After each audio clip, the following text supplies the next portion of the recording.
This is PTV World. I am SYED SHABAHAT, and you're watching Fault Lines. On 29th of January, a US base in Jordan was struck.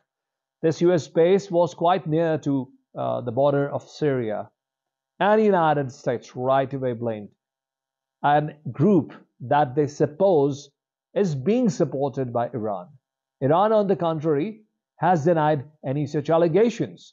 But the US president then spoke in public and told that the United States is going to respond. Not only this, but many other developments have made us realize that the Middle East political temperature is rising. And here is my take on what is happening in the Middle East. The Middle East is a region of high geopolitical tensions, where the interests and actions of various actors often clash. One of the major players in the region is the United States, which has been involved in several conflicts and negotiations with different parties. Recently, the US faced a deadly drone attack in Jordan, which it attributed to a militia in Iraq and Syria. The United States blamed Iran for it, and Iran categorically denied any role in the attacks and called for de-escalation and dialogue. Meanwhile, the United States has also formed a maritime coalition for some of its allies to counter the threat of Houthi rebels in Yemen, who have been attacking commercial ships in the Red Sea. The United States and its coalition partners have conducted airstrikes on Houthi targets, claiming to protect regional stability and maritime security. However, the US has also expressed its willingness to resume indirect talks with Iran in Vienna in order to revive the 2015 nuclear deal that it abandoned unilaterally in 2018. The talks are facilitated by European Union and involve China and Russia as well. In today's show, we will explore how the United States engagement is shaping the geopolitics in the Middle East. To join me in this show, my first guest is Osama Rizvi, who is an expert of political economy and geopolitics of Middle East. Osama, I welcome you to my show. Thank you so much for having me today. Osama, first things first, so let's start from the Jordan where this attack has taken place on a US base. US has blamed Iran, which Iran has categorically denied, but yet there are some strategic targets for the United States and Iraq and Syria that it has pointed out. What exactly do you think is happening in Jordan? This is a very important question, and to answer this, I will look at it from a geo-economic point of view. Are we heading towards further escalation in the region? Well, the answer can be both, yes or no. However, should we, or are the stakeholders, will the stakeholders be interested in such an escalation? Will they gain something from this? I don't think so. Given the fact that the global economy right now is reeling with a slowdown, and its recovery, specifically for the US and the Western Europe, it's delaying due to these geopolitical tensions. So I do not believe that any of them would be willingly or would be happy to further escalate matters by taking any military action or any strong diplomatic stance as well. As far as at the moment, I think that many of the economic indicators across the world, specifically the price of oil and other energy resources, indicate that right now many of the observers and analysts and traders and banks and all of these stakeholders are also not pricing in a further escalation, because if it had been the case, oil prices right now would have been beyond $100. So I believe and I really hope that saner heads would prevail, and there will be no further escalation. That would be in fact better for everybody in the world, including Pakistan. Osama, US has also hinted Iran its willingness to get back into the nuclear talks, which it had unilaterally abandoned in 2018. What is happening on that point? So why, the US administration right now is interested in resuming diplomatic talks with Iran? There are lots of reasons. I will have a look from an economic lens, of course, and it is a very important perspective to observe. So elections are coming.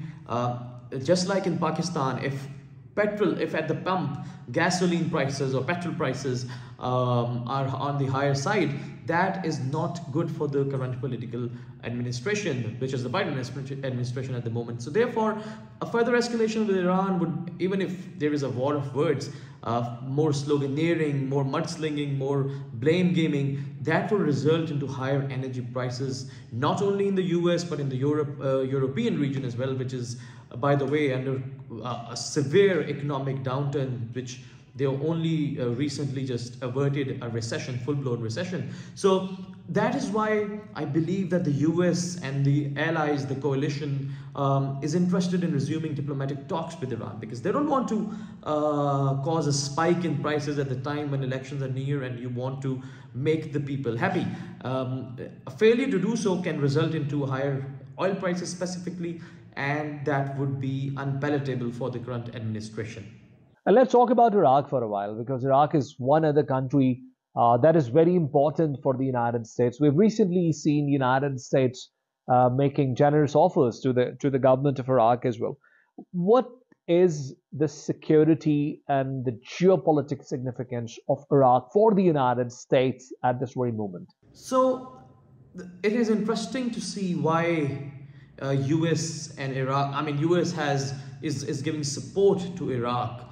So there are two contexts, two important points to this. The first one is that because of the recent Iranian aggression, or the recent developments from the Iranian side, the need for presence, strategic presence of the US forces around Iran has increased. And US naturally don't want to just use all of its resources, and hence its support to Iraq, so that it does not become a victim of what is called the overstretching of an empire. Second, Iran is trying to take advantage between the growing chasm between, US is trying to take advantage between the growing distance between Iran and Iraq, because it's geopolitics, pure geopolitical rule 101. If two entities are fighting, there's a vacuum, you can fill it. So that would also serve the first point that I just mentioned. So that is why we are seeing this, not a soft corner, but sort of a support for what happened in Iraq, and assuring Iraq of further support moving forward. So it's purely based on geopolitical interests, and that is how most countries across the world they function. It's I've always been a realist, pragmatist, and if we look at the world from a realist point of view, and many famous authors have done so, you see that the main function of countries to exert power and influence, and that typically drives the geopolitical developments in any given region. And that is what we are seeing in the Middle East, that is what we are seeing when it comes to US and China, but that is what we're seeing between India, Pakistan when it comes to Kashmir, and so on and so forth.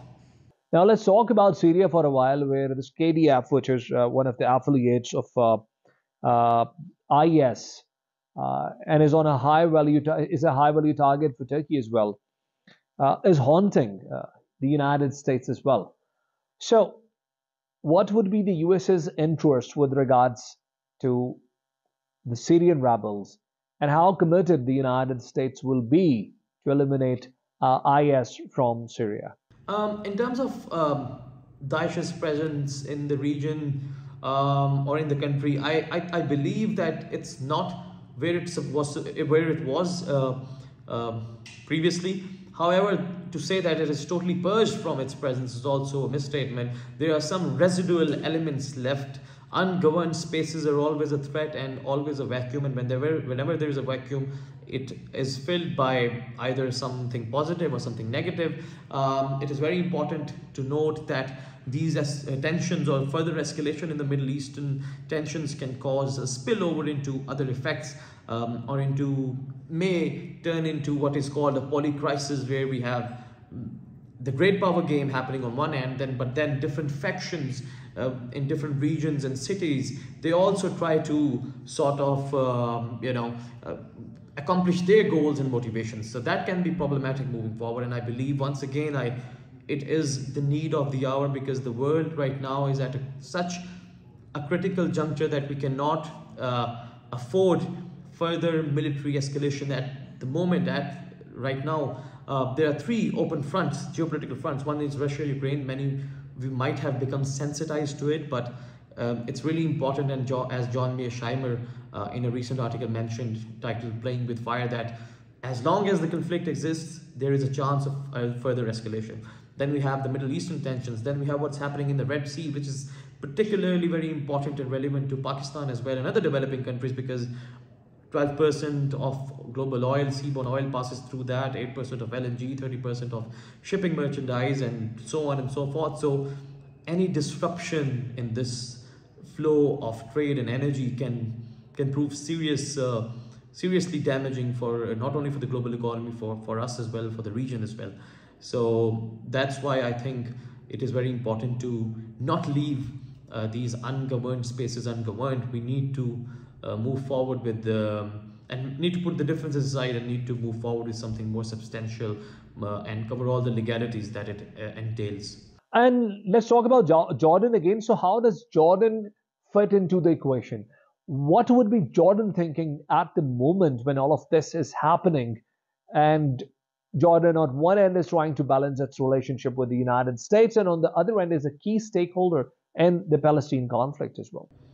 So, Jordan, when it comes to the Middle Eastern conflict, Jordan actually has the biggest stake because it is similarly like if one is to draw an analogy, it would be like US and Pakistan, or US and China and Pakistan. So there is a military base of the US in Jordan, but then Jordan also has a lot of stake in Palestine, Jerusalem, and this is where it becomes more difficult for Jordan, because if there is a further escalation in the region, whom does Jordan support? They would find it really, really difficult to navigate the consequences, the diplomatic consequences of further escalation in the region. So Jordan, like all the countries, but Jordan above all, would be the most at the moment pushing for a peace, to broker peace. We need peace otherwise as well, but even from a diplomatic and geopolitical point of view, Jordan needs it the most. Lebanon, at the same time, is facing multiple economic and political crises. It's become a political melting pot of Middle East. How would be the United States viewing the developments in Lebanon at the moment? In Lebanon, we have what is called a compromised government, the confessionalism based on the 1933 consensus, and what it essentially has is the elements of all the different factions that exist there. Why is this the case? Because it helps to dilute the so-called, or it helps to dilute other influences such as that of Iran and other countries. However, right now, Hezbollah, which is part of the government, has the most influence, is the most powerful in the government, and which, as many people claim, and which is the case, that it is backed by Iranians. So that is why we see that the US is now pushing forward or urging to form a new government to dilute this influence, so that things can be managed in a proper way. So when speaking about geopolitics, it's quite crude at times, because the reality is very strange and different, and many of the times not quite palatable, or something that we would want to hear as a human being. But things are quite charged up. We are living in an age of geopolitically charged era. Whatever is happening in the world right now, specifically in the Middle East, we don't have to go far enough to just go far back in history to realize what happened during Arab Spring. And given the fact that there is so much increase in technology, so much increase in other social media usages, it is important to remind that the spillover effect, it can induce so many other elements, geopolitical, climate, otherwise sectarian, political, that it can become into a mega crisis, and it can turn into a mega crisis.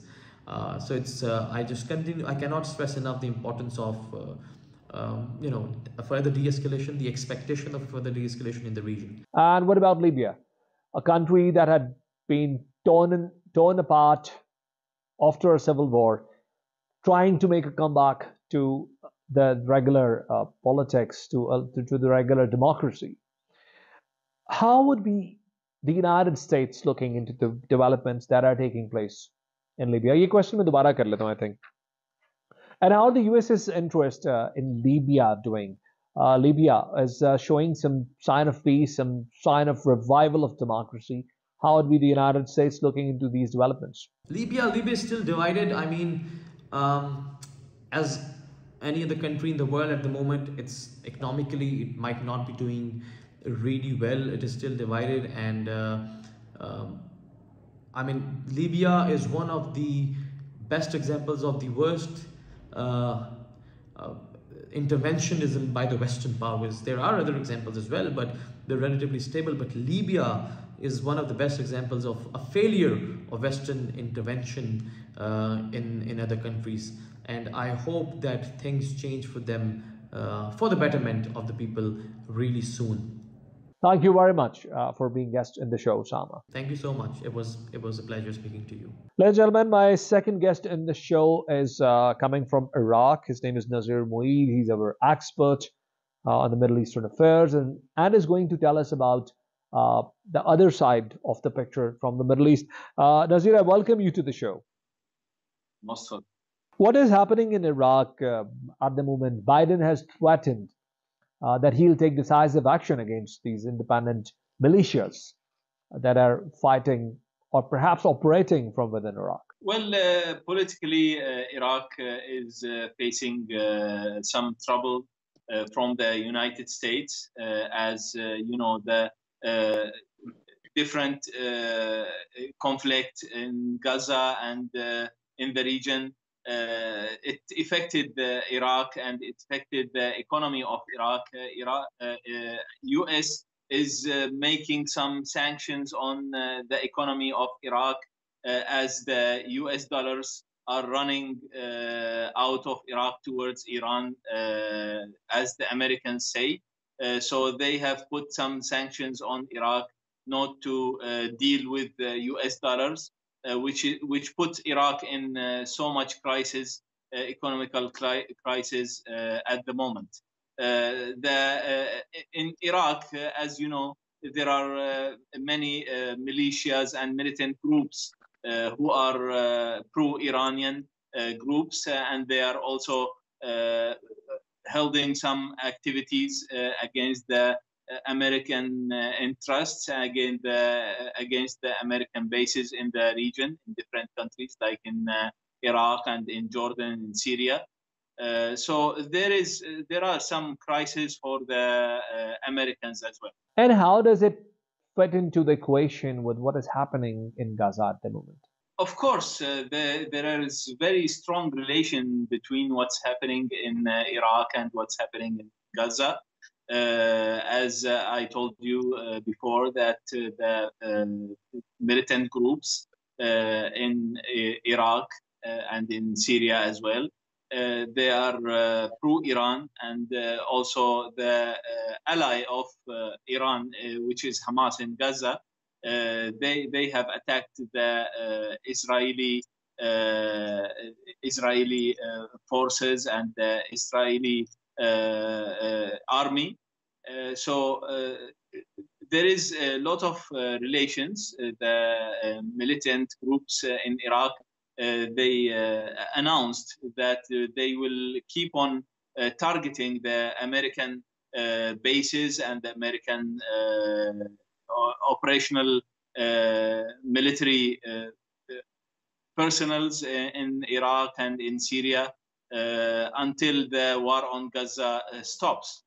But do you think this insurgence will continue despite the threats given by Joe Biden? Because US perhaps sounded quite certain this time, quite decisive perhaps. It's all about the benefits and the interests of the major players in this, in this game. All the militias in Iraq and in Syria, they are pro-Iranian militias, and Iran is utilizing the conflict in Gaza for its interests, for its national interest, to struggle for the power in the Middle East. and as you know, Iran have different loyal groups and organizations in Iraq, Syria, Lebanon, and in Yemen as well. And all these active organizations, they became more active, and they have executed a lot of operations and attacks on the American interests in the region. As Iran is not accepting these allegations, they have categorically denied it, as I've said twice before in this show. Where from these armed groups in Iraq and Syria gaining their strength from? What is behind them? I mean, how do they get supported? Well, maybe the Iranians means that they are not the ones who are operating on ground, but everyone knows that these organizations and these militant groups in Iraq, Syria, Lebanon, and in Yemen, they are pro-Iranian organizations, and they always save and safeguard the interests of Iran. How do Iran benefits from the Gaza violence? Because whatever is happening in Gaza perhaps is very frustrating for Iran, that has been long supporting, far more supporting the Palestinian cause than many other Arab nations. Well, there are different gains and different benefits for Iran from the war on Gaza and from the conflict.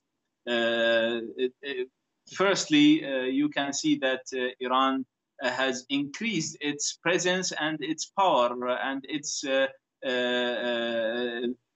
militias, the pro-Iranian militias and organizations in Yemen and in other countries. They safeguarded and they put the presence of Iran, especially in the Red Sea. Iran had no presence in the Red Sea, but now it's almost controlling all the international trade going through Red Sea and forwarded to the canal of Suez Canal. Now, how do you calculate the economic impact? How do you evaluate the economic impact of this conflict in the heart of Middle East? Well, internationally, the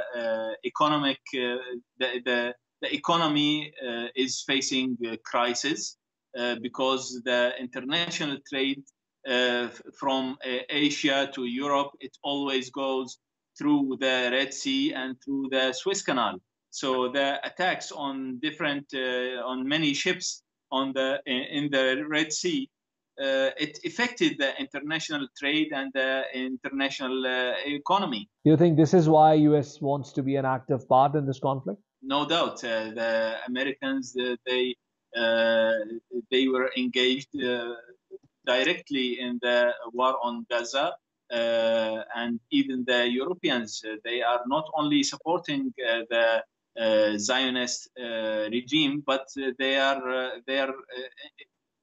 directly engaged in this war on Gaza. Let's talk about Russia for a while, because Russia is another major power that has active interests, if not in the entire Middle East, at least inside Syria, where it has played a very pertinent role in decisive in causing a decisive victory for Assad's regime. What do you think is happening from Russia's point of view in this region? How would Russia be viewing the US's heavier footprint in the region? Well, Russia is not engaged directly in the conflict, but it is supporting its allies in the region, the Iranians and other allies in Syria and the Middle East countries to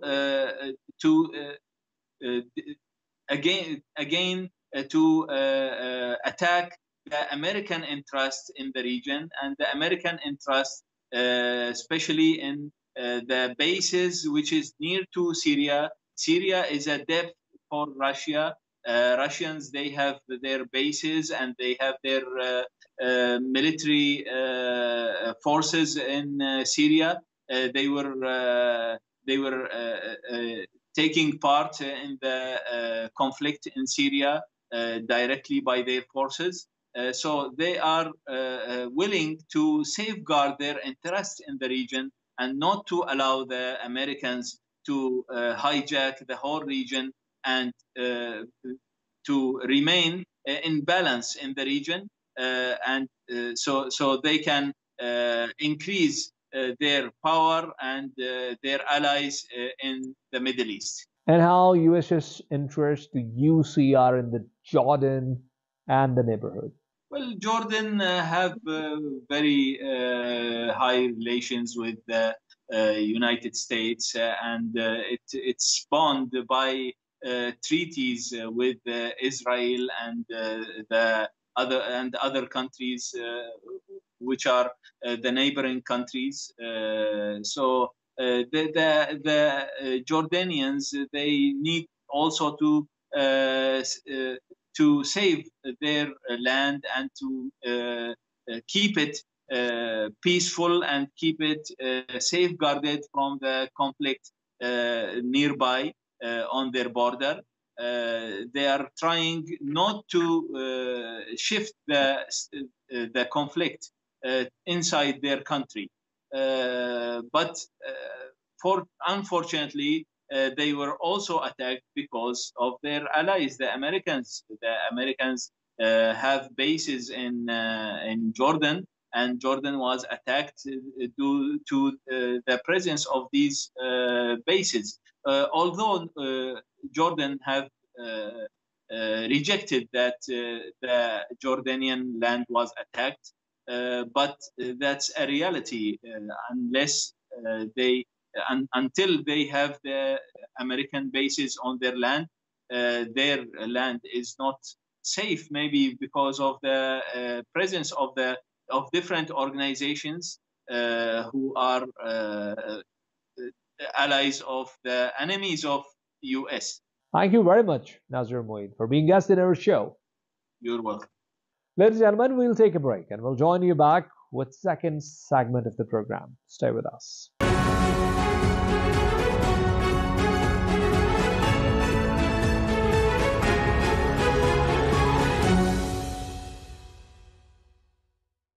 Welcome back. Ladies and gentlemen, Africa is a very happening continent.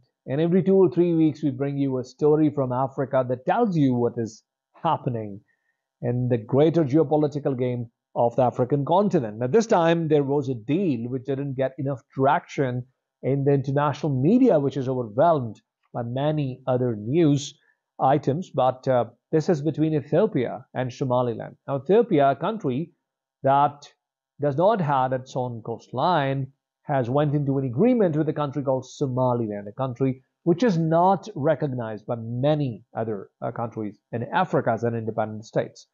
In this agreement, which is criticized by many corners, Ethiopia is taking a coastal area of Somaliland and in return is going to recognize Somaliland as an independent state. Ethiopia claims that it is going to correct the historical mistakes that it did in the past, but this has certain geopolitical implications and challenges.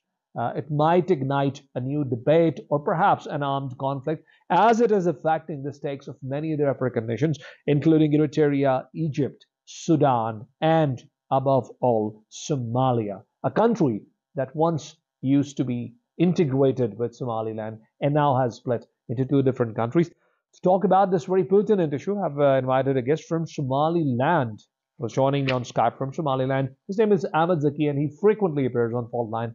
Ahmad Zaki, I welcome you to the show. Thank you for having me, Mr. Shabahat. What is the current state of Ethiopia, which was in the middle of an active civil war last time when we covered it? Had been 100 days to the civil conflict.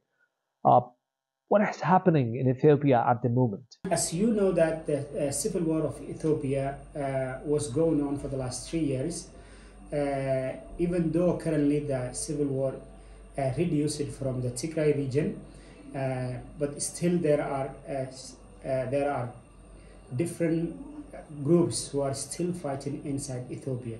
Some of them are Amhara and Anfar regions of Ethiopia.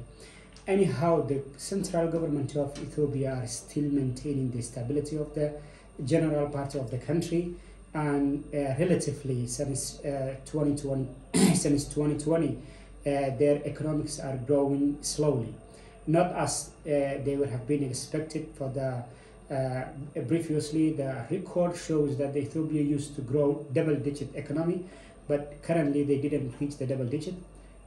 But still, they are growing significantly comparatively to the rest of the regional countries in the Horn of Africa. So is the government of Ethiopia footed sound enough, well enough to get into a contract like this one? Because when we last checked, the country was in a political tug of war, which means both the sides were pulling the center toward their side. I mean, the military and the paramilitary forces were fighting for an absolute control on power. Do you think the government at the moment is politically well-footed to get into such an international agreement? As you know, the deal between Somaliland and federal government of Ethiopia came into being first of this year, January 1st, 2024. It was not expected that the deal will come out in that spectacular way, that the both leaders are sitting side by side together, and they announced that the exchange of the rental military base in Somaliland coastal area with exchange of the recognition of the non-recognized state of Somaliland for the last 32 years. And this is going to like an issue which created a turmoil, diplomatic turmoil in the region, even though it did not create any sort of a physical confrontation or military confrontation between the regional powers, but most of the regional powers stay silent to comment on this case, or rather they remain neutral, other than that Somali government that they opposed the case as they claim that it's on their territorial and sovereignty integrity of the country. On the other hand, Somaliland shows that they are seriously willing to get their independence from Somalia and recognize it as an independent state into the global arena. So one of the major reasons that the Somali government were opposing on the deal was not that the government of Ethiopia is want to have a military base in the water of Somaliland, but they were opposing the recognition of Somaliland as an independent state. Now, let's talk about Somaliland. And when we talk about Somaliland, many viewers of our show do not even know where exactly it is located. We don't know much about this piece of land. So give us a snapshot of Somaliland, its politics and economy. What is happening there at the moment? If I give you a snapshot background of the Somaliland, is struggle to get the independence or the recognition in the global. They were trying for the last 25 years since the civil war of Somalia and Somaliland broke out Somaliland as an independent state. Anyhow, the diplomatic efforts of Somaliland never give a fruitful production for the Somaliland. On the other hand, Somaliland this time have the highest to hope that one nation across the globe promise that they are going to recognize Somaliland as an independent state, and they will campaign for them for the recognition for the rest of the world. So it's a diplomatic win for Somaliland, and it's kind of a diplomatic failure for the other part of Somalia. And again, what are the economic and political challenges that Somaliland is facing at the moment? The challenges of a political and economical front of this, particularly Ethiopia and Somaliland, is expected. Definitely, there will be a lot of challenges politically inside Somalia and Somaliland, and there will be a political challenges inside Ethiopia until this deal is going to be a mature and become a treaty that's going to be implemented. It might take minimum 6 months to 1 year to fruit this memorandum of understanding between Somaliland and Ethiopia, and it will be the first major step in the region diplomatically that's going to transform geopolitical strategy in the region. It will boost the economy of Ethiopia if they get access to the Red Sea, and they will support protecting their ships and their vehicles of commercial against any threat from Houthis or any other military bases near to Djibouti, which is the hot spot on the international commercial conflict today as we are speaking. On the other hand, Somaliland will get some sort of security collaboration with Ethiopia, which is going to protect their commercial route from the Somali pirates from southern part of Somalia and Houthi rebels, which can cause a damage for the Somaliland economy. So both sides will get some sort of security on their economic route. On the other hand, it will have a political instability, which can create some sort of formal injuries between the Somalis and Ethiopia since 1977 war. So it will increase some sort of a political pressure both sides, but somehow by the memorandum of understanding that declared both Somaliland and Ethiopia is going to be a political win for both countries. So, in a nutshell, how does this deal benefit Somaliland at large? As you know, Mr. Shabahat, that the other regional powers, let me give you some sort of a regional picture that you can understand. Ethiopia, in a population-wise, it's 120. Comparatively, when you add all the regional countries, beginning from Sudan and Kenya, Somalia, Djibouti, Eritrea, and Somaliland, when you add all their populations up, they are not going to reach the Ethiopian population. So you can understand the magnitude of Ethiopian population or Ethiopian market in the region. On the other hand, Ethiopia is the center of the African diplomacy. As long as it is the capital of the African Union, it will have a diplomatic influence in the region, and they are the largest economy in the East Africa. So giving them access to the Red Sea, it will have an economic stability for them, and it will have some sort of political and security threat to some of the other countries, particularly from Somalia, and somehow it will affect the economy of Djibouti. So we are expecting a lot of diplomatic efforts will be started from coming months or days to simplify the agreement between Somaliland and Ethiopia, that it's not going to harm any member of the nations. If they successfully complete their diplomatic mission in the region, it will end up a peaceful agreement between Somaliland and Ethiopia. Thank you very much, Ahmad Zaki, for being guest in our show. Ladies and gentlemen, this was Ahmad Zaki giving us a stock take from the heart of Africa, a continent which political pot keeps simmering because of the geopolitical developments. And in the end, I'll just read a quote from one of the Canadian poets and author. Her name was Margaret Atwood. And she said, "War is what happens when languages fail." We'll join you next week with another program. And until then, Allah Hafiz.